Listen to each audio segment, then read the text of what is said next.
Salut à tous, je suis Élise Benazet, psychomotricienne, formatrice et professeure de danse. Dans mon podcast Trouve ton Move, je vous invite à explorer les univers de thérapeutes hors du commun, qui, comme moi, ont choisi de sortir des sentiers battus.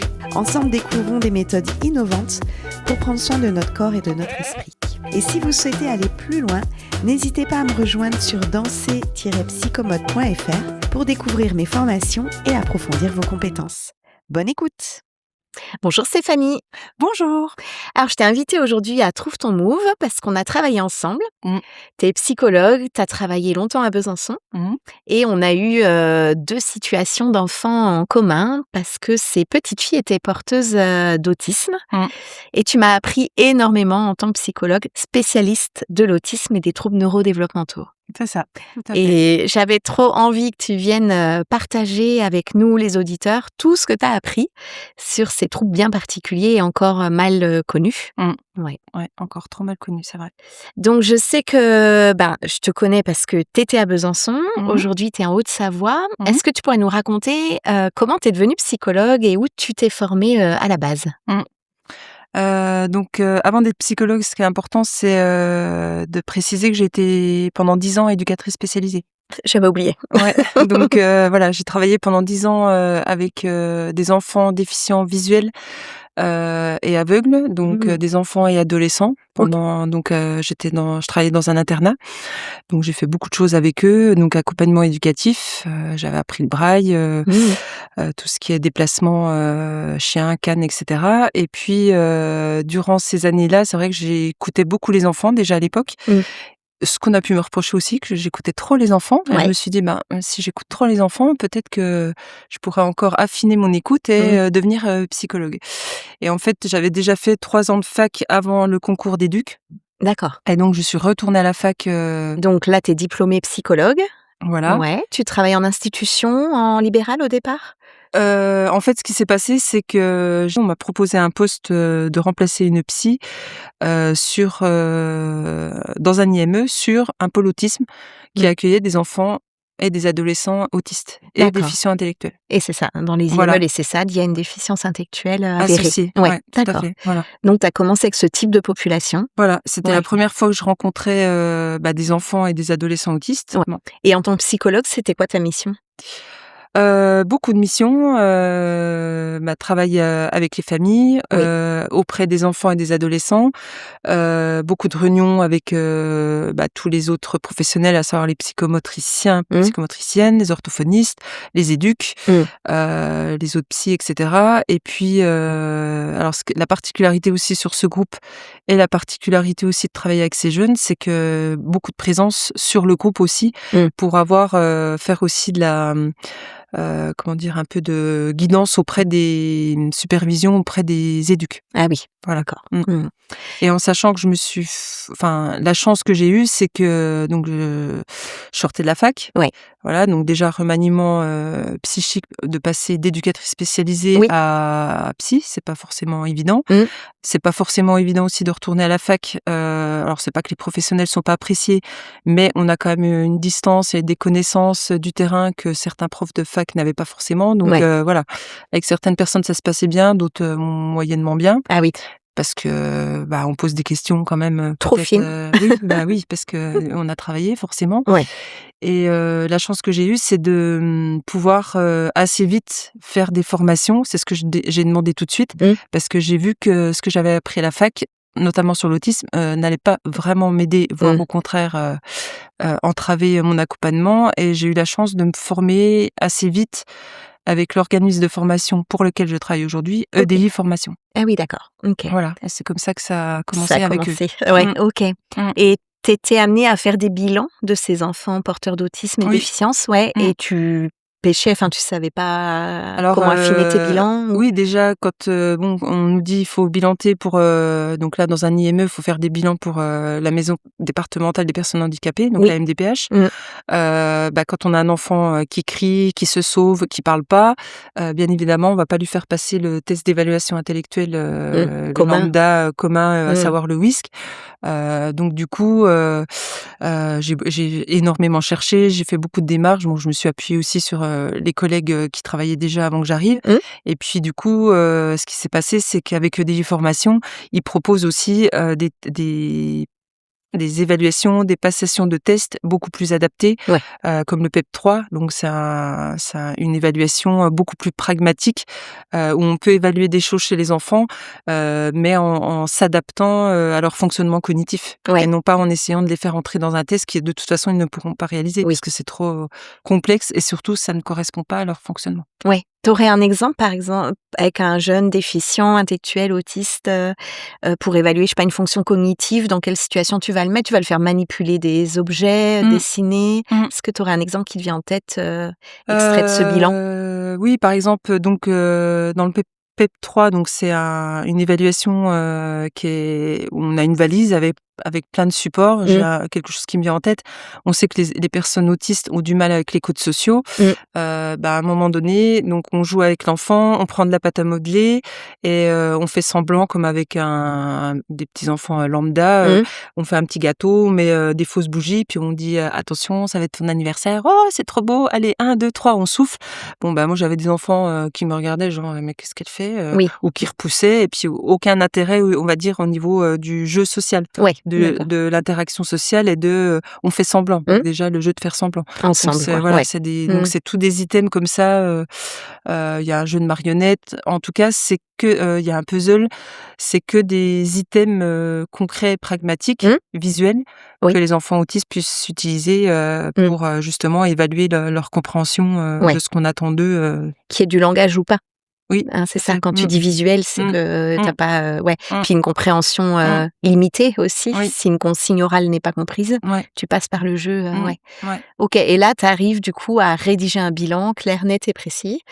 Oui, alors déjà beaucoup plus pragmatique, beaucoup moins dévalorisant et beaucoup moins péjoratif. Parce que si on reste que sur une évaluation intellectuelle, effectivement, c'est des enfants qui vont être en deçà de la dite norme. Mais après, pour élaborer un projet d'accompagnement, alors déjà avec les parents et avec les éducateurs, c'est quand même très compliqué parce que du coup, on se focalise, enfin ça c'est aussi une tendance dans le médico-social, sur ce qu'ils n'arrivent pas à faire. Et là, ce qui est intéressant dans ces évaluations pragmatiques, c'est que on voit émerger des compétences et du coup on va pouvoir s'appuyer sur les compétences et les faire se développer encore plus. Et oui. Sans nier bien évidemment les difficultés parce qu'elles sont là, de toute façon elles sont devant nous, mais au moins on peut et ça m'a vraiment donné de l'enthousiasme aussi et puis comment dire, un peu plus d'assurance et aussi me sentir beaucoup plus à l'aise avec les familles sur le fait que oui, il n'arrive pas à faire ça, mais là, il n'y arrivait pas, maintenant il y arrive. Et c'est vrai que du coup, on avait une progression beaucoup plus positive, concrète, évidente et puis rassurante. C'est-à-dire, on sait où on va, quoi. Voilà, et puis surtout en partant de où en était l'enfant. Et non pas il en est là, mais nous on voudrait qu'il soit là. C'est non, il en est là et on va justement par étape. Donc ça, c'était chouette. Donc t'es pas une psy qui accompagne les familles en remettant en cause tout le temps la place de l'enfant au sein de sa famille. Est-ce que tu vas explorer du côté du père, de la mère, un petit peu ce qu'on peut imaginer traditionnellement de l'accompagnement psy? Non, parce qu'en fait, c'est ce que l'autisme m'a appris et m'apprend encore aujourd'hui et je pense que c'est là où on est à côté en France, c'est-à-dire que bien évidemment qu'on peut toujours travailler sur la fratrie, le relationnel parent-enfant. Évidemment, il y a plein de choses. Mais je pense que quand on est, et ça faut le vivre pour le comprendre, quand on est parent d'un enfant avec différents handicaps cognitifs, dont une déficience intellectuelle, dont de l'autisme, et quand on est face à un enfant qui parle pas et qu'on n'a jamais, enfin pour lequel on a beaucoup de mal à le comprendre déjà en tant que parent, donc c'est déjà assez de souffrance et c'est déjà assez difficile en tant que parent. Enfin, on va pas en rajouter sur oui, qu'est-ce qui se passe dans votre couple, etc. C'est-à-dire que c'est important, mais c'est pas la priorité. La priorité, et ça, je l'ai beaucoup dit en réunion d'équipe, je l'ai beaucoup dit aussi et je le dis encore dans les formations, c'est les parents, ils ont besoin qu'on les aide à ce que l'enfant soit propre, qu'il puisse apprendre à manger correctement, parce que là, je suis quand même dans un registre du médico-social. ce qui est complètement différent de ce que je travaille en libéral. Et c'est ça leur priorité. C'est pas est-ce que quand on a eu notre enfant, on s'était disputé et que peut-être ça a généré des choses. Oui, d'accord. Faut aussi je pense que quel que soit le professionnel, quelle que soit notre fonction, qu'on soit psychomote, orthophoniste, psychologue, éducateur, c'est partir d'où en sont les parents. Oui. Et quelles sont leurs attentes à eux et quels sont leurs besoins. Ouais. Après, si on va sur ces terrains-là, et je l'ai travaillé aussi avec d'autres familles, c'est OK, mais j'ai envie de dire, c'est pas la priorité, c'est annexe. Oui. Là, vraiment, avec des enfants, quand vous avez un enfant qui dort pas, que vous ne comprenez pas, qui accepte pas les câlins, qui a du mal à manger, qui peut crier, qui peut qui peut avoir des débordements émotionnels importants, la priorité, c'est l'éducatif. C'est aidez-nous à ce que ça s'apaise dans notre famille. Oui. Aidez-nous à ce qu'il puisse, lui, s'apaiser. Tout le reste, c'est pas le moment. C'est pas l'essentiel. C'est pas l'essentiel. C'est ça, et on le vivrait tous de la même manière. Mais bien sûr, il y a pas de différence à faire là. Non, OK. Et moi, je t'ai rencontrée dans le cadre du libéral parce que j'ai eu en suivi 2 petites filles chez qui on soupçonnait pas d'autisme au départ. Et puis, il y a une maman un jour qui m'a dit: «Mais si, la psychologue a dit qu'il y avait de l'autisme» et je n'y croyais pas. Et je me suis dit: «Mais je vais l'appeler, puis je vais voir ce qu'elle dit, cette Stéphanie Jacques, et qu'elle m'explique bien les choses comme il faut». Et là, je suis tombée de haut parce que tu m'as expliqué bien les choses comme il fallait. Et tu m'as invitée aussi à des formations que tu donnais. Et là, j'ai découvert tout un monde et je me dis: «Oui, je suis hyper mal formée». Ça va pas du tout. Et en fait, ce que j'ai découvert, c'est le monde de l'enfant sans déficience intellectuelle, porteur d'autisme, en particulier les petites filles qui le cachent bien, qui ont des hyperadaptations. Comment toi, tu as découvert ce monde-là?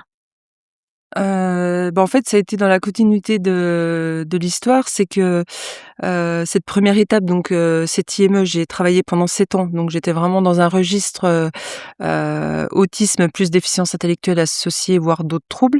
Et en parallèle, j'ai une de mes meilleures amies, Sophie, qui m'avait proposé de se joindre à elle en libéral. Donc on a commencé à travailler ensemble, toutes les deux en libéral. Parce qu'elle, dans sa pratique d'orthophoniste, elle repérait des personnes atypiques dans leurs attitudes, mais sans vraiment savoir à quoi ça correspondait, etc. Et moi, je lui parlais beaucoup de ce que je vivais en institution. Et c'était une volonté d'être en libéral, donc j'ai commencé très progressivement. Et effectivement, le premier petit patient commun qu'on a eu, c'était un jeune qu'elle suivait depuis de nombreuses années, qui ne parlait pas, qui était en hôpital de jour, où il n'y avait pas eu de diagnostic forcément de posé. D'accord. Les parents tournaient un petit peu en rond, et puis ils ont trouvé Sophie, qui les a énormément aidés, et qui, grâce à pareil, on travaille dans la même dynamique, une empathie assez exceptionnelle, a réussi progressivement à faire parler ce jeune garçon. Oui, elle est orthophoniste, elle, hein? Ouais, voilà, donc se mettre par terre avec lui, à jouer avec les schtroumpfs, et puis elle a inventé plein de stratégies pour entrer en communication avec lui. Okay. Et en fait, moi, quand je l'ai rencontré, c'est une histoire qui m'a marquée parce que ses parents, ça n'a pas été les seuls, mais ça a été les premiers, m'ont dit on vient vous voir parce qu'on a confiance en Sophie, qui nous accompagne très bien, mais je vous préviens, on déteste les psychologues, hein, parce qu'on en a tellement entendu que... J'ai entendu, c'était mon premier petit patient avec sa famille. Et du coup, je l'ai suivi 3 ans. Après, ils ont déménagé. Et c'est vrai que c'est le premier enfant auquel j'ai aidé pour une démarche diagnostique, parce qu'il s'avérait qu'effectivement, il y avait un TSA sans déficience intellectuelle. Alors, à l'époque, on parlait de syndrome d'Asperger. Oui. Et maintenant, on parle du trouble du spectre autistique sans déficience intellectuelle. Oui, d'accord. Voilà. Ok. Ça a été distingué. Qui fait partie des troubles neurodéveloppementaux, dont fait partie aussi le trouble du déficit de l'attention avec ou sans hyperactivité. D'accord, le TDAH. Ouais. Donc ça, c'est ta grande spécialité. Ces troubles qui sont souvent en comorbidité, souvent associés. Il y a plus de risques d'avoir un autisme et un TDAH associés, c'est ça? Oui, tout à fait. Donc du coup, c'est comme ça que c'est venu au moment où je me formais beaucoup sur Paris. Donc j'ai fait énormément de formations avec EDI Formation, l'organisme pour lequel je travaille maintenant. Et en fait, eux, ils ont aussi la particularité de proposer des formations pour le trouble du spectre autistique sans déficience et avec déficience. Ah oui. Donc parce que c'est 2 approches différentes. Et oui. Voilà, donc moi j'ai fait, je pense, toutes les formations du catalogue. D'accord. Qui fait que du coup, ils m'ont proposé d'être formatrice pour eux parce que je posais beaucoup de questions, j'étais souvent présente, enfin j'ai créé des liens avec les formateurs avec qui je me suis formée. Et aussi une des particularités qui est importante, c'est que alors j'ai travaillé dans le domaine du handicap, j'ai fait beaucoup de formations, mais c'est le seul handicap, et ça je le dis beaucoup aux parents, où les parents venaient se former. Ah oui. Donc L'autisme. voilà, donc Ça les c'est-à-dire amène à se poser des questions. ah bah, Ouais. c'est tellement un autre mode de fonctionnement, c'est tellement différent que, j'ai envie de dire, quelle que soit la relation parent-enfant, l'amour qu'il y a dans la famille, ça ne suffit pas à comprendre son enfant. Et oui. Donc c'est bien la preuve que c'est quand même extrêmement complexe à comprendre et que, cet organisme propose justement des sessions de formation pour les parents, mais qui sont mélangées avec les professionnels. Ah oui, d'accord. Ouais, OK. quand moi C'est j'ai fait original. mes premières formations, en tant que stagiaire, les stagiaires, on s'est présentés. Donc il y avait des parents, maman, papa, d'une jeune femme autiste, d'un jeune garçon, et cetera, et on était tous mélangés. Donc ça, Oui. c'est hyper intéressant aussi. Oui, mon amie Anaïs qui a un diagnostic d'autisme, elle participe à des formations en tant qu'autiste, en Oui, tant que voilà. femme autiste, Voilà, c'est ce qu'ils avec les proposent aussi. professionnels. Ouais. Et elle me dit c'est super riche. Et Mmh. mon témoignage leur apprend beaucoup du coup. Ouais. Complètement. OK. Ah oui, donc tu as fait ça assez tôt dans ton parcours. Donc ça, c'était en 2012, ouais. OK. Donc j'ai été embauchée en 2011. 2012, j'ai commencé les premières formations. Ah oui. Et quand j'ai travaillé en libéral, en parallèle de l'institution, j'ai fait des formations aussi, que je me suis autofinancée, pour justement mieux connaître l'autisme sans la déficience, parce que c'est encore un autre monde en fait. Et oui. Parce que c'est encore d'autres attitudes, c'est d'autres accompagnements et c'est une autre compréhension encore. Qu'est-ce que tu as appris et qui ressort le plus justement dans cet accompagnement des personnes sans déficience intellectuelle mais avec autisme? Ouais, alors, Vaste question. je vais essayer de résumer, 600 heures de formation. Alors, Déjà, comment tu fais ton bilan ou comment tu appréhendes, les patients, alors en ce qui peut plus être intéressant, pour, justement les personnes qui écoutent, c'est que moi j'ai vraiment une chronologie, de postes et d'expériences professionnelles, mais qui m'ont fait découvrir aussi, je peux donner 2-3 exemples, c'est-à-dire que quand j'étais sur des groupes où j'avais des enfants, déficients intellectuels qui ne parlaient pas et que, par exemple, je les voyais en entretien, je pense à un jeune, qui s'appelait Thomas, qui avait, le langage, mais qui était autiste, et je me disais: «Ah mais en fait, il parle super bien, je le comprends, il me comprend», et après je me disais: «Oui, mais quand même en termes de réciprocité sociale, il parle mais il communique pas vraiment». Parce D'accord. que c'est ça aussi une des différences. Oui. C'est que c'est ça aussi qui fait souvent illusion. Il y a souvent des personnes qui disent, «Oui, mais cette personne n'est pas autiste, elle parle». Oui, d'accord. Oui, oui, on peut être C'est autiste. très réducteur là. Voilà, Ouais. on peut être autiste, parler, regarder dans les yeux, avoir des amis Oui, bien sûr. et des intérêts. Mais des difficultés, tu as dit réciprocité sociale, tu Oui, arriverais à oui. l'expliquer? En fait, c'est depuis tout petit, dans le développement dit ordinaire, en fait, par, l'imitation, par, mimétisme, les enfants, on a le sens inné, pour, interpréter très vite les signes sociaux, les codes sociaux, ce qu'il faut pas faire, et ça, on le voit bien chez les tout petits, ça commence très tôt. Oui. Par contre, et tout ce qui est de l'ordre de l'implicite, ce qui ne voit pas, ce qui ne se dit pas, on le capte de manière innée. Les personnes autistes, elles vont le capter de manière intellectuelle et elles vont devoir l'apprendre. D'accord. C'est-à-dire ce qu'on dit, ce qu'on ne dit pas, ce qu'on fait, ce qu'on ne fait pas dans la relation à l'autre. Et pour revenir sur la réciprocité sociale, alors c'est ça aussi qui est très subtil et très fin, c'est que moi, c'est à force de rencontrer des centaines de personnes, ou même encore à l'heure d'aujourd'hui, je peux me dire: «Ah mais non, là, il y a pas un profil atypique, il communique bien, elle communique bien», et en fait, c'est tous des petits signes où, on peut observer de la rigidité derrière, un fonctionnement assez binaire, c'est un peu tout ou rien, c'est Oui. noir ou blanc, c'est, une difficulté aussi à se mettre à la place de l'autre, Ouais. ou alors une tendance aussi, alors en plus il y a un TDAH associé, à couper la parole, Oui. une forme d'impulsivité, et qui fait que c'est des personnes qui peuvent être plus dans elles parlent plus qu'elles ne communiquent, parce que la communication, c'est vraiment un art, c'est ce qu'on est en train de faire. C'est que on capte nos indices visuels, tu vas savoir quand tu vas pouvoir m'interrompre, parler, etc. Mais ça se fait naturellement. On l'a pas préparé. Et ça, c'est nos cerveaux qui nous permettent ça. Mais dans l'autisme, vu qu'il y a des zones surconnectées et sous-connectées de manière très résumée, c'est beaucoup plus difficile pour elles de capter ces indices. Donc du coup, ils vont avoir une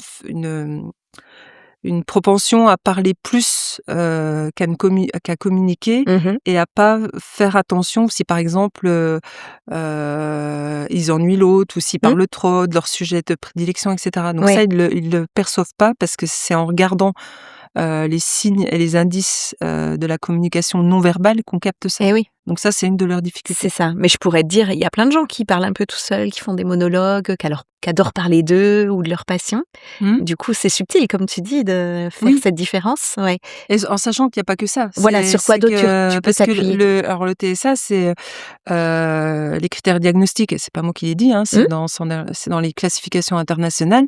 C'est des difficultés au niveau relationnel, des difficultés au niveau de la communication sociale, et puis des intérêts spécifiques dits restreints et des particularités sensorielles. Donc ça aussi, c'est un pendant très important.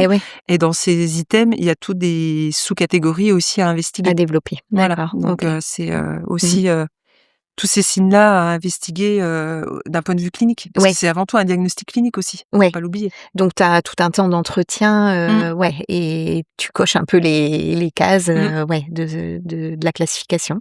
En sachant que moi, au vu de mon expérience maintenant depuis plusieurs années, comme je dis souvent, c'est quand je rencontre une personne, je rencontre déjà une personne. Donc je suis pas du tout dans les critères, les questionnaires, etc. Et vraiment, et je pense que c'est, en toute humilité, l'une de mes forces dans ma pratique, c'est que vraiment, je suis pleinement à l'écoute de la personne et je ne cherche rien. D'accord. Et ça, je pense que c'est antinomique avec comment on nous forme en tant que psy, parce que chercher un peu le diagnostic ou la faille ou la difficulté, etc. Mais vraiment, dans les premières rencontres, c'est vraiment cet accueil inconditionnel de je rencontre une personne, je m'intéresse à cette personne, je m'intéresse à cette famille, mais sans a priori, sans jugement. C'est minimum quand même en tant que psy. Parfois, on peut déraper. Il y a des personnes qui peuvent un peu déraper, qui peuvent se sentir jugées par des psys. Et voilà, et donc c'est vraiment une page blanche. D'accord. Et c'est vraiment, et je pense que c'est ça la clé qui fait qu'après les gens se confient très facilement, me font entièrement confiance et voilà, ils vont amener par eux-mêmes des choses. Je me dis oui, ça c'est atypique. Des détails de vie, voilà, du et puis quotidien. aussi dans leur manière d'être ou d'observer. Souvent les personnes autistes ont une vision, une perception en détail, donc elles vont voir plein de petits détails dans mon cabinet. Donc des fois je les questionne ou s'il y a quelque chose de déplacé, j'ai un tapis par exemple avec une petite table au milieu, au centre du bureau. Si la table n'est pas bien centrée au milieu du tapis, je vois bien que ça dérange certaines personnes.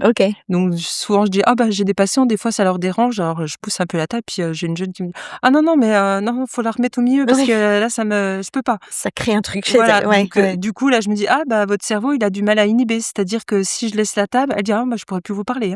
Là, d'accord. Voilà, c'est là les conséquences plus importantes qu'une personne neurotypique. Complètement. Parce qu'on peut être dérangé par un objet qui est pas à la place habituelle. Mais là, à ce point de ne plus parler, c'est ça, d'accord. Et pour rebondir sur ce que tu dis par rapport à oui, on a tous des similitudes, c'est-à-dire que c'est un peu ce qui se passe en ce moment où tout le monde, et je pense que c'est important d'arrêter de dire ça, oui, on est tous un peu autistes, on est tous un peu TDAH. Oui, on peut tous être fatigués, on peut tous tousser, mais c'est pas pour autant que on a de l'asthme. Oui, voilà. Très bonne réponse. Donc c'est vraiment ces exemples-là, c'est par rapport à la durée et la temporalité et l'intensité. Et ça, je reprends les propos de Julie Dachès, qui est une des premières personnes autistes que j'ai écoutées, où je me suis dit mais si elle est autiste, effectivement, ça peut vraiment être les femmes et les jeunes filles peuvent vraiment camoufler. Donc on a parce qu'on est tous des êtres humains, donc on peut tous à un moment donné être fatigués.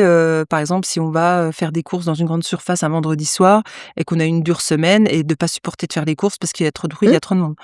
Voilà, mais c'est un épiphénomène. Tandis qu'une personne autiste, elle, ça va être tout le temps. Et après, selon son état émotionnel et selon ce qu'elle vit, elle peut tout laisser en plan et partir, voire même avoir un débordement émotionnel très intense. Et qui fait que c'est vraiment dans la durée et l'intensité, c'est ça qui fait la différence avec les autres cerveaux. D'accord. Parce qu'on n'a pas tous le même cerveau. Oui. Et j'ai entendu parler assez récemment, j'y étais pas formée, j'ai entendu parler de crise autistique. Ouais, tu peux nous dire un petit peu comment ça se passe? Tu parles de cerveaux différents. Qu'est-ce qui déclenche une crise autistique? Comment ça... Une crise autistique, en fait, c'est vraiment à partir du moment, en fait, le cerveau autiste est le cerveau atypique au sens large, c'est-à-dire le cerveau perçoit et traite les informations de manière différente, donc souvent de manière plus intense. Donc là, on est aujourd'hui, il y a pas de bruit, mais il pourrait y avoir des bus qui passent, une horloge qui fait du bruit, etc., et qui fait que le cerveau, il n'arrive pas à inhiber. Il va se centrer là-dessus, donc qui fait que toute une journée, il va engrammer des bruits, des odeurs, des stimulations sensorielles dont qu'il ne filtre pas, et qui fait que si à un moment donné, il y a une surstimulation trop importante, le cerveau, il sature en fait. Il y a une surcharge cognitive et sensorielle. Okay. Un trop plein d'informations, trop d'interactions avec les autres, trop de paroles, trop de gens, trop de monde, trop de bruit, trop d'odeurs, et qui fait qu'à un moment donné, le cerveau il vrille parce que il est en saturation complète. D'accord. Voilà. Ok. Donc ça déclenche des crises qu'on pourrait appeler d'angoisse, où on peut l'assimiler à ça et c'est une erreur. Ça aussi, c'est... Alors, moi j'ai du mal à... Je fais attention de ne pas généraliser, parce que pareil, quand vous rencontrez une personne autiste, vous rencontrez une personne autiste. Il y a vraiment... pour certains, oui, ça peut amener de l'angoisse et beaucoup d'anxiété, mais pour d'autres, ça va être vraiment un débordement sensoriel qui fait que s'il y a trop de bruit, il y a trop de monde, il y a trop de lumière, il faut que je m'isole et que je ne vois plus personne et qu'on me laisse tranquille. Oui, d'accord. Et c'est pas alors ça peut être angoissant, mais pas forcément pour tous. Oui, d'accord. Parce que tout le monde a vraiment une manière de réagir complètement différente. Oui. Et c'est ça aussi qui est complexe dans ce domaine. Je pense à un papa que j'avais suivi, donc j'avais suivi sa fille il y a quelques années. Et il y avait une conférence sur Besançon, c'était Joseph Chovanec, donc qui est autiste Asperger, parce qu'à l'époque où il a eu son diagnostic, ça se nommait encore comme ça. Et je voyais ce papa qui était dans le public, moi je faisais partie du public, qui s'énervait. Je voyais qu'il s'énervait. Puis quand j'en ai rediscuté avec lui lors d'un entretien, il dit oui, il a raconté n'importe quoi sur l'autisme, c'est vraiment pas ça, moi je vis pas ça. Je dis oui, vous avez raison. Je dis lui, il vous parle de son parcours, il est complètement différent de vous. Je dis oui, vous avez un point commun, vous êtes autistes tous les deux, mais vous n'avez rien à voir. Rien d'autre en commun, a rien priori. d'autre en commun, Ouais, même dans votre autisme en fait. Oui, Parce que tout le monde n'a pas les mêmes particularités et tout le monde n'a pas la même intensité non plus. Et oui, ok. C'est pour ça que des degrés, c'est qu'on nomme un spectre. Aujourd'hui, c'est le spectre de l'autisme. Donc c'est bien que on n'a pas les mêmes degrés de tolérance, et c'est pour ça que c'est important de faire des évaluations, de faire une démarche diagnostique pour mieux se comprendre et savoir qu'est-ce qui me va, qu'est-ce qui me va pas, qu'est-ce qui me fatigue, qu'est-ce qui peut être susceptible de déclencher des débordements émotionnels. Eh oui. Ça me fait penser, donc tu parles d'un papa, comment accompagner un parent porteur d'autisme qui souvent découvre peut-être qu'un de ses enfants aussi ou ses enfants sont porteurs d'autisme. Tu as beaucoup travaillé comme ça aussi, tu disais avec les familles, parce qu'il faut une certaine finesse pour accompagner un enfant dans son développement. Oui, c'est en t'écoutant que je m'en rends compte. Oui, il y a un sacré sujet. En fait, c'est vrai que ma force à l'époque, c'est que j'avais déjà l'habitude de travailler avec beaucoup de familles, parce que j'ai été éducatrice pendant 10 ans. Eh oui. Donc, j'ai fait beaucoup de guidance parentale, beaucoup d'accompagnement au quotidien. Et puis, effectivement, dans l'institution, donc sur le groupe Pôle Autisme, j'ai accompagné aussi beaucoup de familles, et là, c'est ce que je reviens sur la chronologie de ce que je te disais, c'est que j'ai rencontré, on va dire, les premières personnes, c'était des personnes avec TSA et déficience intellectuelle.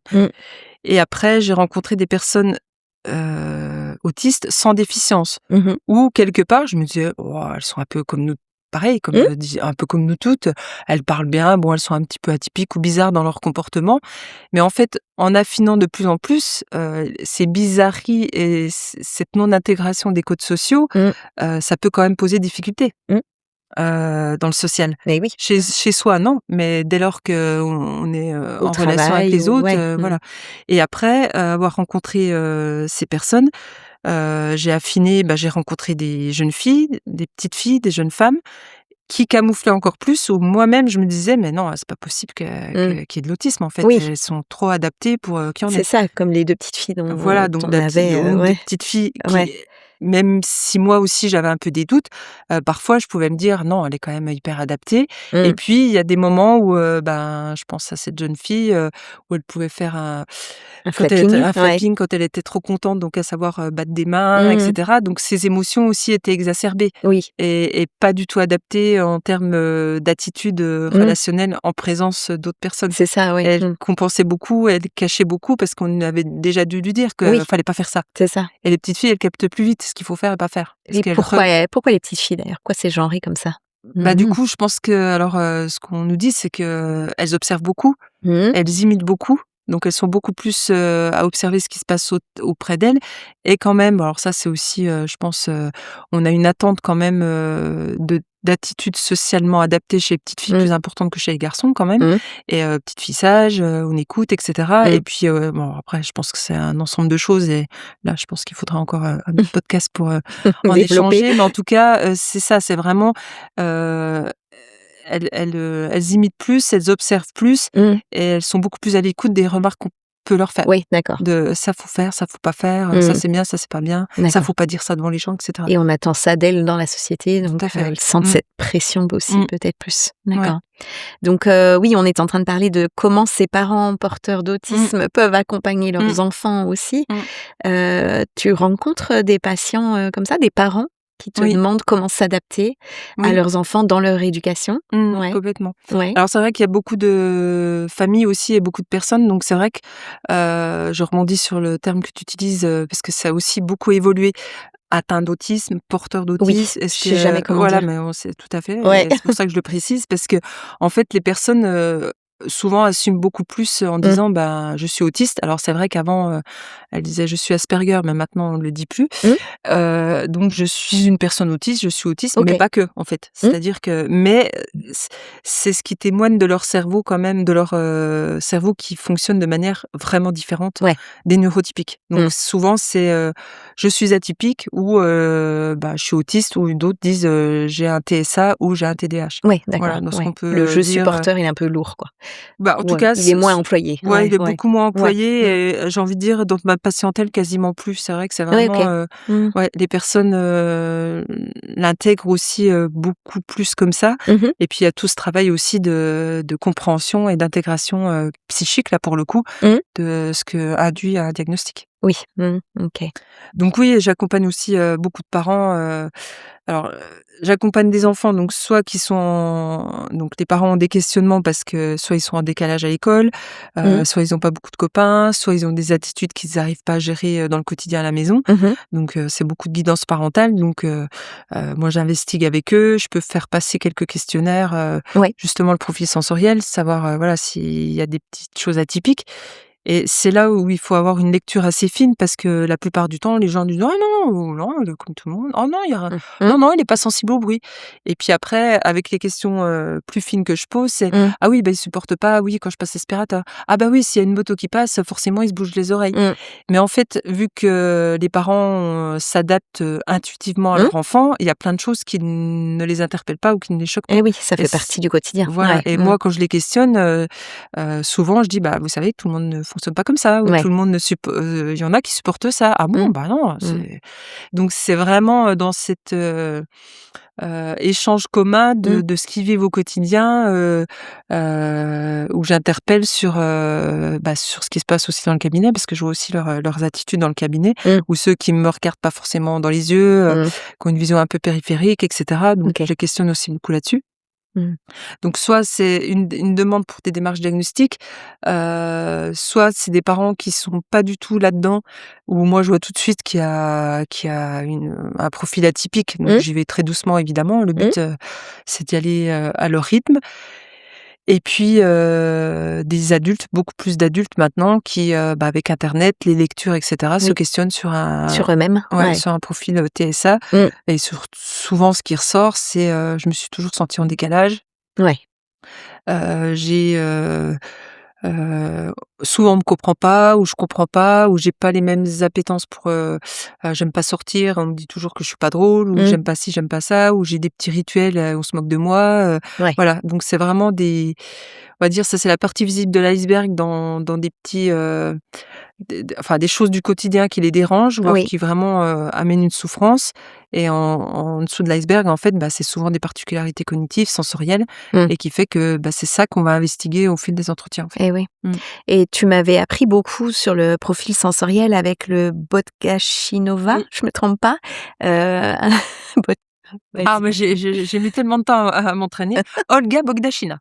Ah, j'en ai rajouté. Olga Bogdachina. Donc j'avais acheté son livre où on peut lire son profil sensoriel, ses questions, c'est costaud, mais on découvre tout un univers très, très précis, beaucoup plus fin que le profil sensoriel de Dunn, un autre bilan qui est en train aussi d'évoluer. Complètement. Mais ça, tu continues à t'en servir. C'est ce type de questionnaire qui t'aide.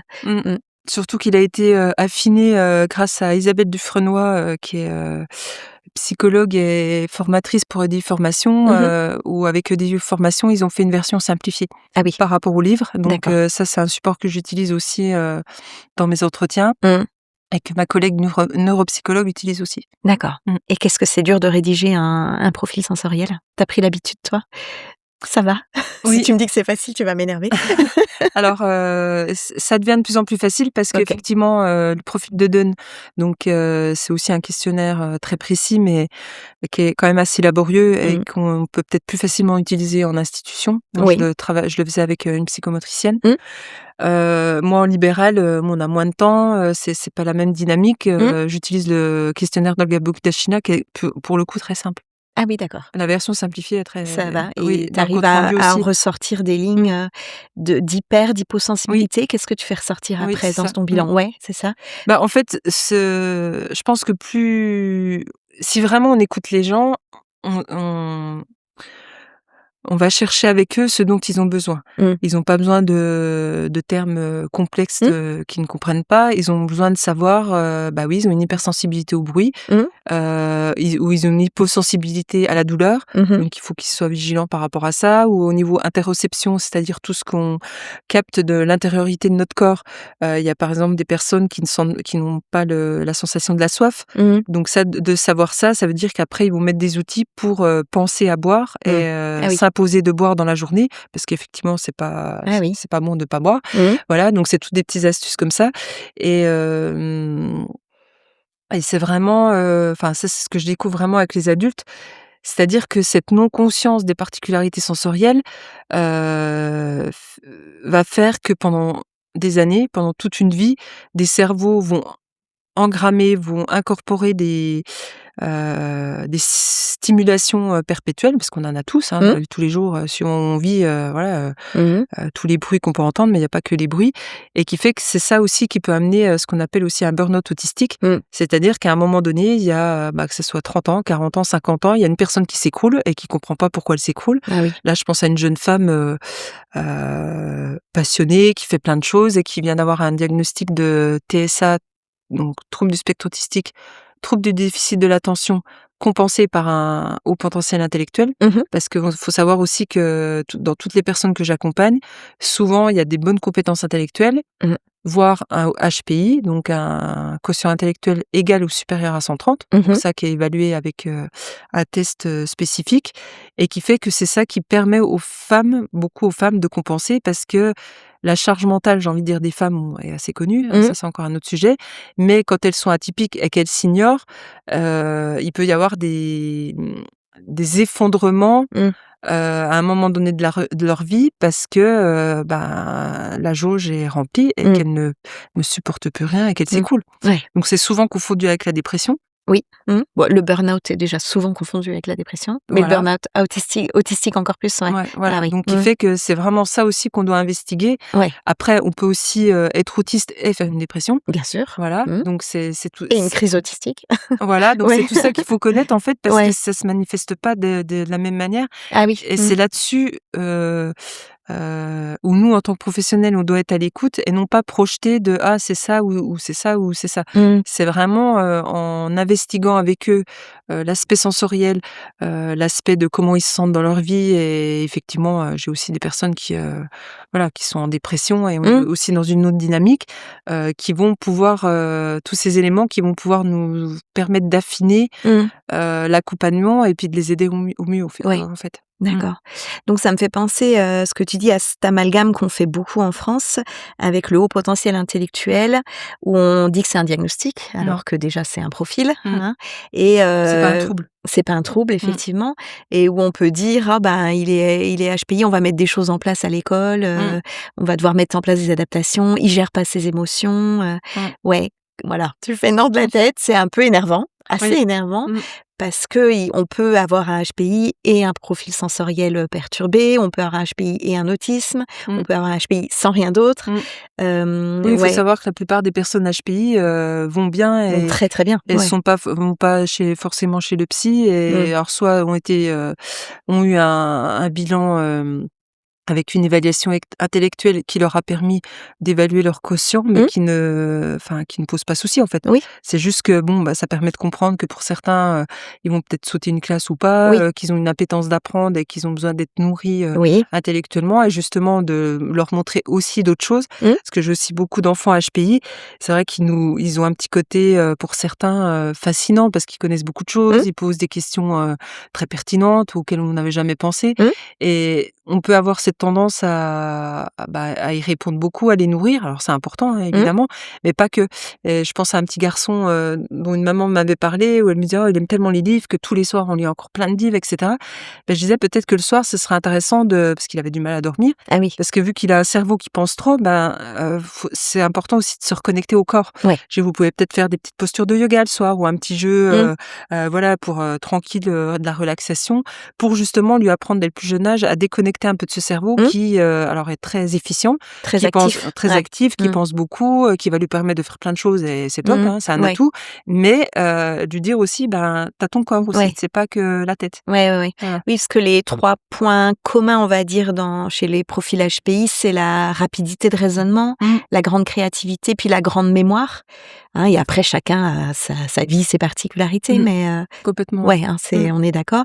Et c'est vrai que moi, d'avoir vu en psychomotricité des très jeunes enfants avant 6 ans, ces 3 types de particularités, ça peut créer une gestion des émotions un peu plus délicate, mais en général, ça roule après plus tard et c'est facile à accompagner. Oui, c'est vraiment différent. Il y a une faculté chez la personne HPI aussi, comme tu disais tout à l'heure, à prendre conscience très vite des choses, à raisonner rapidement et à mettre des choses en place plus vite.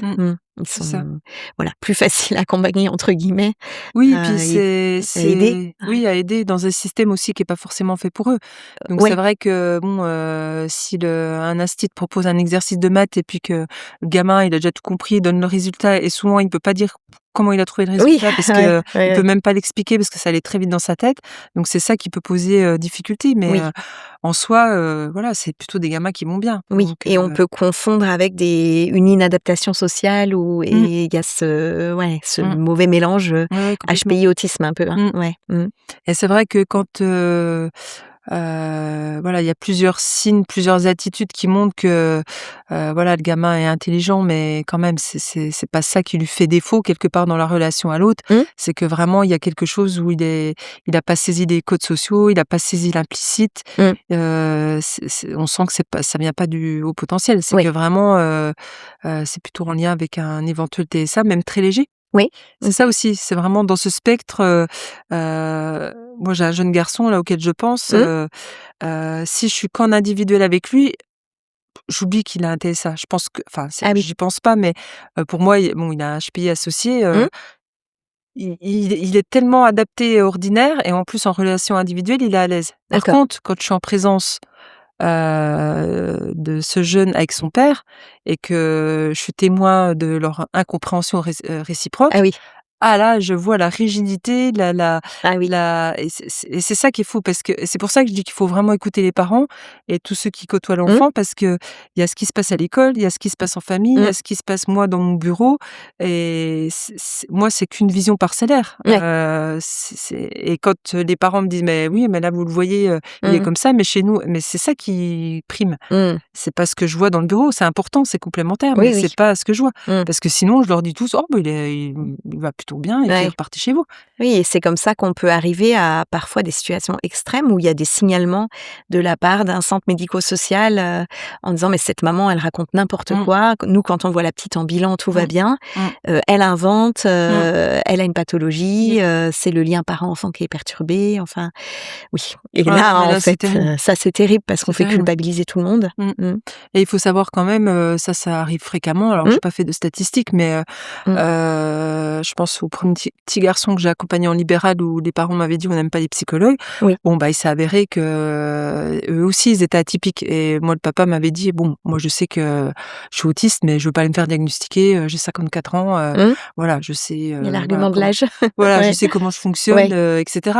Mais ils étaient aussi très atypiques dans le relationnel, parfois un peu rigides et puis parfois pouvant être perçus comme des personnes ayant des comportements inadaptés. Et oui. Mais je pense que les deux étaient autistes, donc forcément. C'est justement ça qui est grave, c'est que si on n'a pas une connaissance de l'autisme, on peut avoir des projections erronées, donc ce que tu viens de décrire, sur effectivement une maman qui s'invente, qui invente l'autisme de son enfant. Oui, c'est ça. C'est ce qu'on avait entendu, ouais. J'ai envie de dire, mais moi, je pense qu'un jour, je ferai un one-man show. Enfin, je sais pas comment pour. Ouais, woman. Oui, voilà. Si tu restes woman. Voilà, tout à fait, c'est l'objectif. Ouais, je savais pas comment on disait, je suis pas très bonne en anglais, donc c'était ça. Et de dire, mais est-ce que vous entendez ce que vous dites? Est-ce que franchement, un jour, il y a un parent qui se dit, ah là, j'espère que mon fils c'était ça, TDAH, qu'on va aller voir des psychomotriciens, des orthophonistes, des psychologues. Ça prend du temps, ça prend de l'énergie, ça prend de l'argent, parce que surtout pour les personnes qui consultent en libéral, faut le savoir.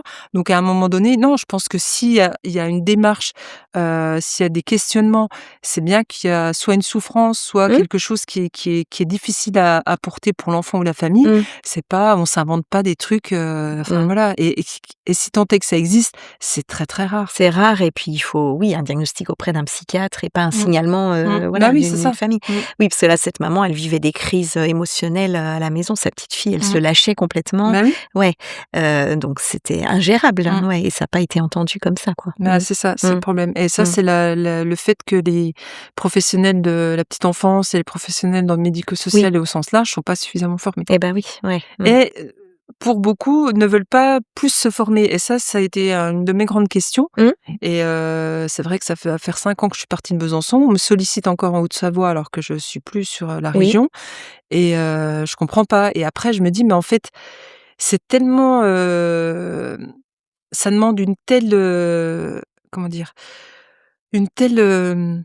j'allais dire abnégation, mais vraiment de se mettre... Enfin, c'est comme comprendre une autre culture, c'est comme comprendre... C'est comme si demain, on va dans une tribu, alors c'est un peu caricatural, mais une tribu inconnue, puis dire, bon, alors comment ils fonctionnent? Oh là là, mais pas du tout, tout ce que je projette, c'est faux. Là, je pense que c'est ça, mais en fait, c'est pas du tout ça.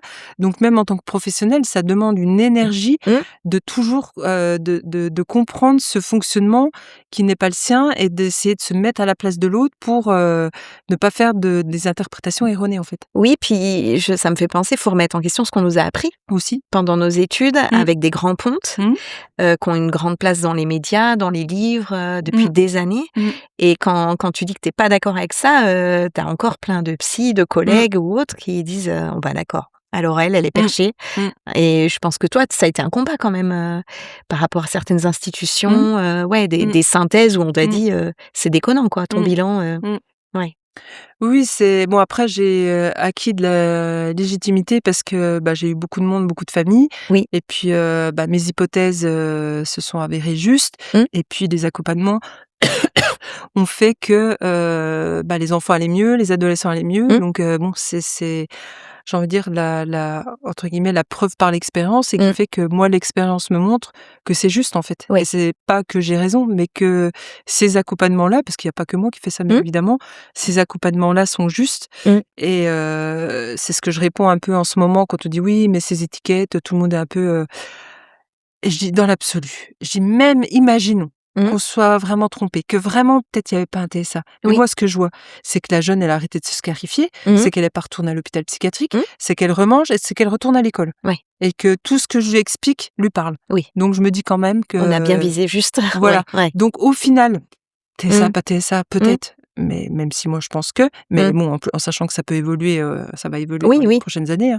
Peut-être qu'on parlera plus de troubles, mais juste de neurodiversité, c'est déjà ce qui est en train de sortir. C'est voilà, c'est à un moment donné, c'est des cerveaux qui pensent différemment et qui sont nommés troubles parce que ils sont minoritaires par rapport à la norme. Oui. Mais si c'était eux qui étaient majoritaires. Mais oui, ça changerait les choses et les points de vue. Voilà, donc c'est ça.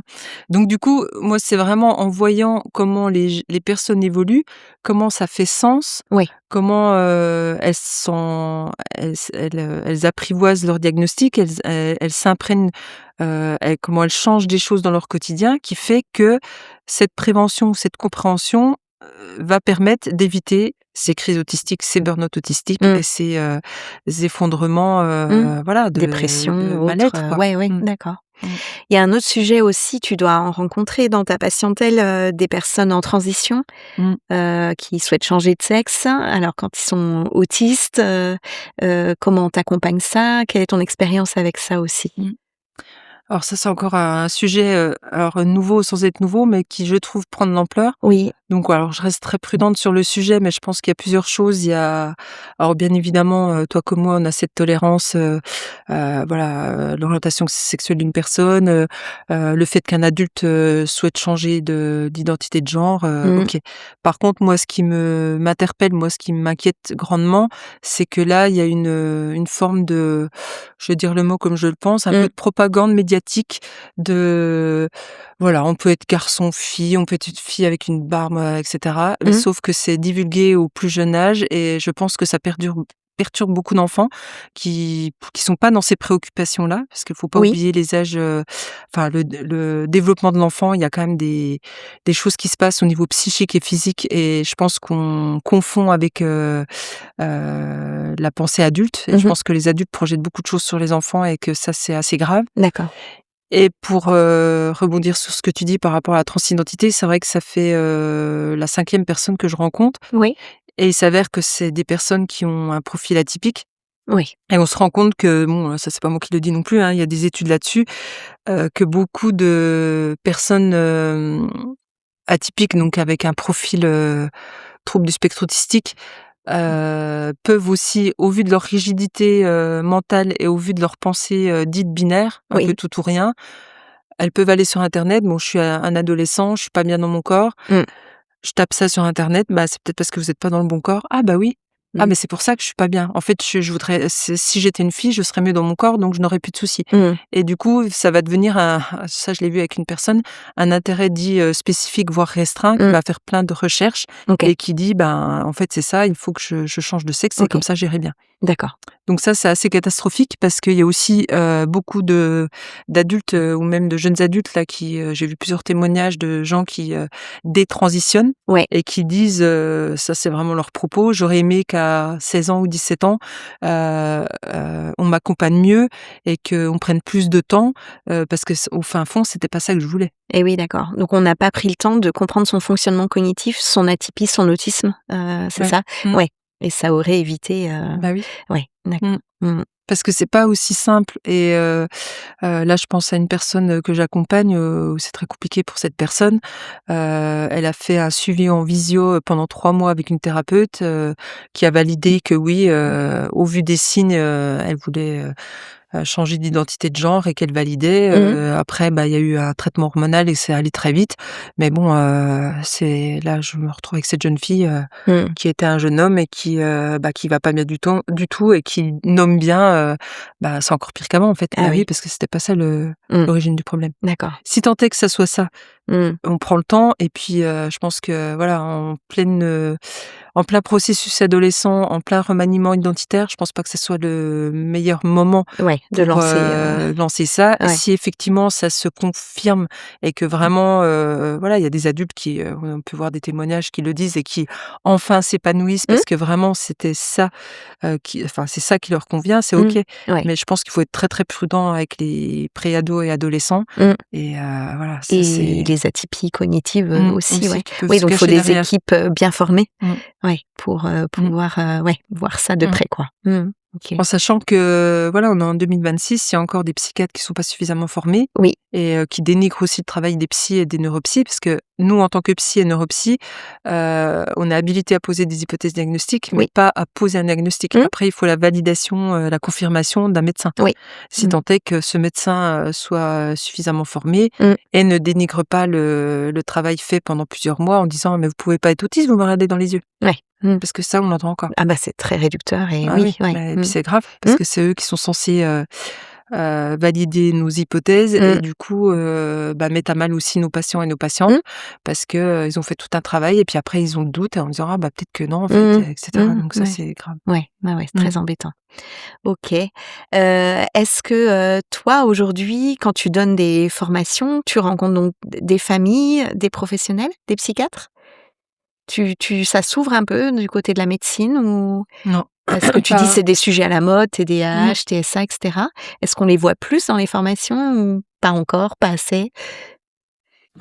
La dernière conférence que j'ai faite, en Haute-Savoie, c'était bon, il y avait des professionnels, mais il y avait pas du tout de psychiatre, ça c'est sûr.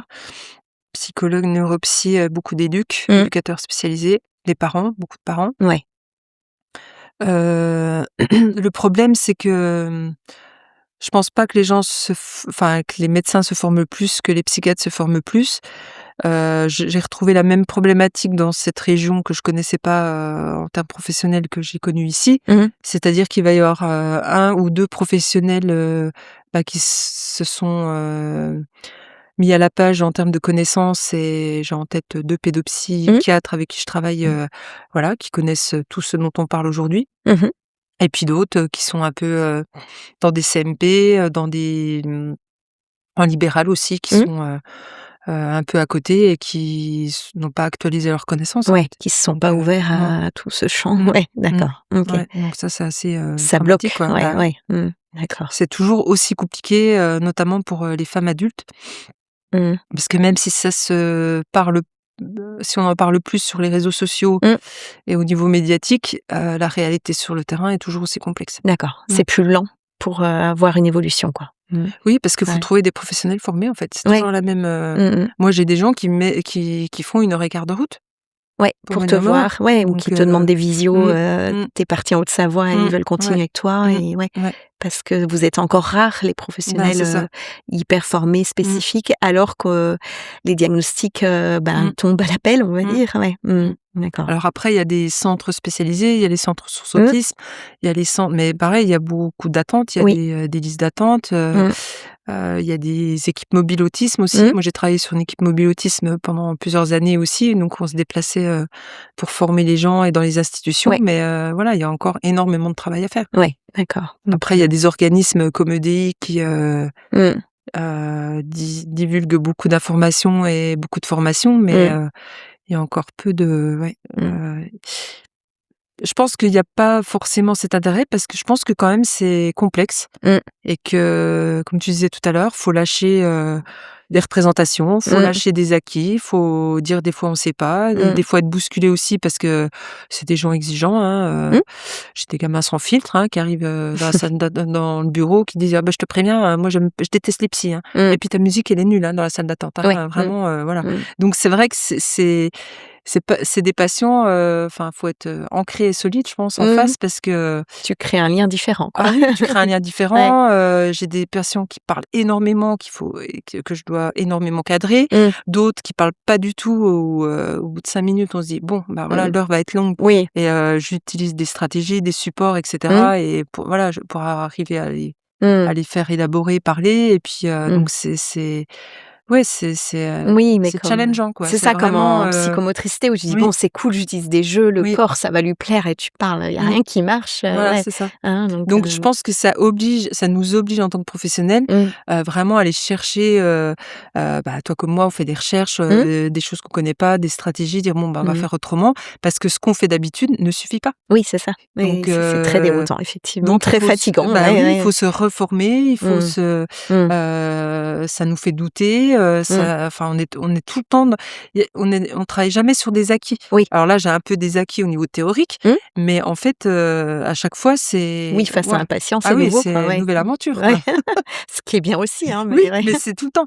Et donc, qu'est-ce que C'est tu pourrais nous donner? Tu parles de EDI formation. mmh Tu m'as dit que tu avais une vidéo sur YouTube ou tu oui, as une conférence? oui, Comment la on peut la trouver? conférence, c'est,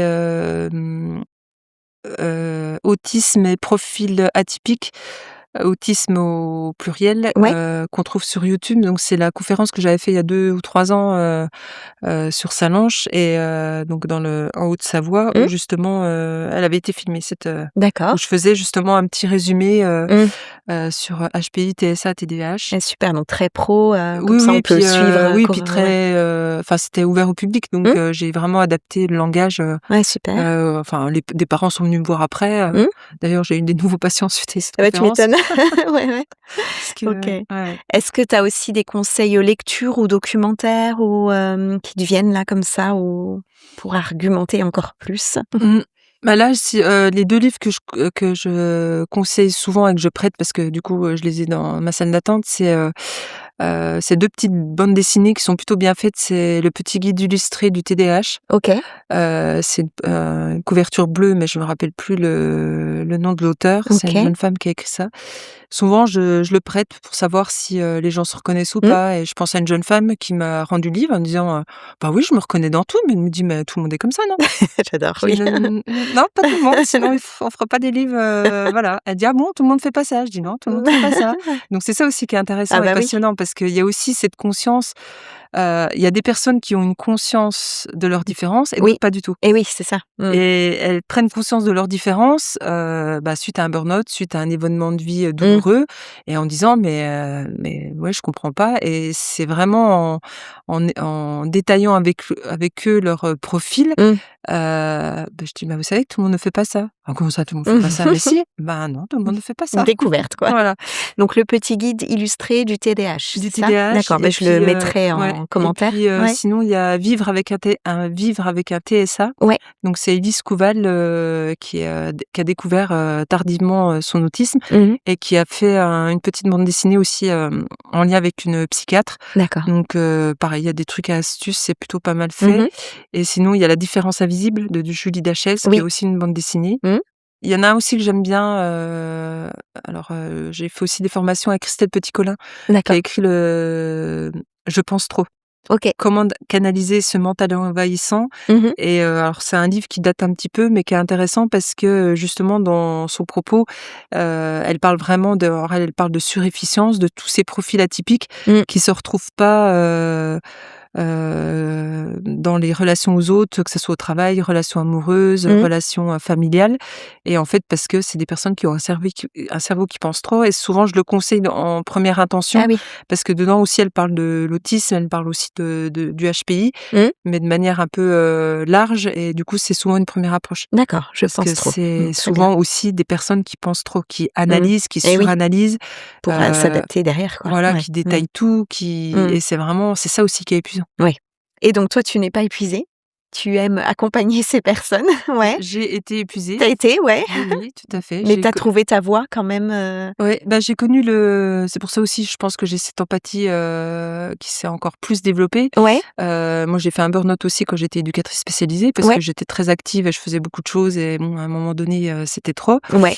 Un 2e en tant que psychologue en institution aussi parce que D'accord. je pense, bah, très investie et puis confrontée aux réalités institutionnelles, et aux réalités budgétaires Mmh. et à des choses qui me convenaient pas, voilà, je pense que ça m'a aussi, touchée, Ouais, atteinte au niveau, voilà, de tes de valeurs, mes quoi. valeurs tout Ouais. simplement, Mmh. ouais, c'est ça Mmh. et le fait d'être en libéral me permet effectivement de pouvoir être en total respect avec les valeurs que je défends, avec le respect des personnes que j'accompagne. Mais je sens qu'il faut que je fasse aussi attention de me préserver et d'avoir du temps pour moi et pour bien accompagner les autres, il faut déjà être bien avec soi. C'est ça. Voilà, donc un équilibre de vie, quoi. Voilà, et c'est vrai que j'ai énormément travaillé dans ce domaine. Là, je fais attention de travailler moins, mais toujours pour avoir de la qualité aussi, avoir une qualité d'accompagnement, ce qui est quand même le minimum, parce que c'est très éprouvant quand même. Parce que voilà, j'ai des enfants typiques qui ont un TDAH, qui bougent partout, qui mettent un mètre partout et que je dois énormément cadrer. D'autres qui parlent pas du tout, je dois vraiment aller les chercher. Des adultes qui revisitent toute leur vie et qui disent mais je découvre à 56 ans que je suis atypique, mais voilà, donc c'est vraiment un accompagnement très profond, j'ai envie de dire, par rapport à toute une vie, quoi. Toute une vie, donc ça va vraiment chercher loin chez les gens, mais aussi chez soi en tant que professionnel, parce que faut accueillir tout ça, tout simplement. Donc, tu as de la ressource, tu fais comment, toi? Tu te promènes, tu es dans la nature, tu es dehors, c'est ça, si j'ai bien compris? Oui, la Haute-Savoie, alors c'était déjà essentiel quand j'étais ici, mais là encore plus dans le sens où, le fait de me connecter à la nature, d'être en harmonie avec les éléments, de faire beaucoup de randonnées, beaucoup de ski de rando, de ski alpin, et vraiment d'avoir cette partie où je me vide la tête et voilà. Et puis aussi, je suis dans le corps parce que je suis beaucoup dans la tête aussi en me formant, en formant les autres, en écoutant les autres. Donc à un moment donné, si je veux pas non plus faire un 3e burn-out, un petit pétage de câble, je suis vigilante. Ouais, voilà, t'as une pratique corporelle. Je n'ai plus. Je fais aussi beaucoup de yoga, donc j'ai plus 20 ans, donc je me préserve et je fais différemment. C'est ça, ok. T'as retenu des leçons de tes surmenages, mais tout comme moi. Et d'accord. Et apprendre à dire non et pas céder aux pseudo-urgences parfois. C'est dire là je peux secours pas. Stéphanie, tu peux pas voir tel patient. Voilà, donc d'être vraiment vigilant par rapport à ça, parce que si j'ai envie de continuer dans cette dynamique, faut que je prenne soin de moi aussi. Tu sois en forme, Faut que j'applique à moi-même les conseils que je donne aux autres. C'est ça. Donc en tout cas, t'as trouvé ton move. Je peux conclure comme ça. Oui, je pense. Je pense que j'ai trouvé mon move. Et au-delà de mon métier, c'est vrai que j'en parle beaucoup parce qu'il y a tellement de sujets intéressants et importants autour de la neurodiversité. J'ai envie de conclure là-dessus. C'est que, d'ailleurs, je conseille le dernier Cerveau et Psycho. C'est le thème de la neurodiversité, pourquoi nous n'avons pas tous le même cerveau. D'accord. Et il parle de tout ce qu'on a échangé aujourd'hui. Et voilà. Trop bien. Donc ça, c'est un magazine, Cerveau et Psycho. Voilà, le dernier magazine Cerveau et Psycho. Là, je pense qu'il date du mois d'avril ou mai. Et qui est vraiment bien. Sur les neurodiversités. La neurodiversité. Très bien. Et c'est noté. Merci pour toutes tes astuces, tes explications. C'était hyper riche. Et puis, retourne bien en Haute-Savoie, loin de Besançon, mais... je refais des petits allers-retours quand même. Mais oui. Merci à toi. Merci beaucoup. C'était Trouve ton Move, un podcast pensé et réalisé par Élise Benazet.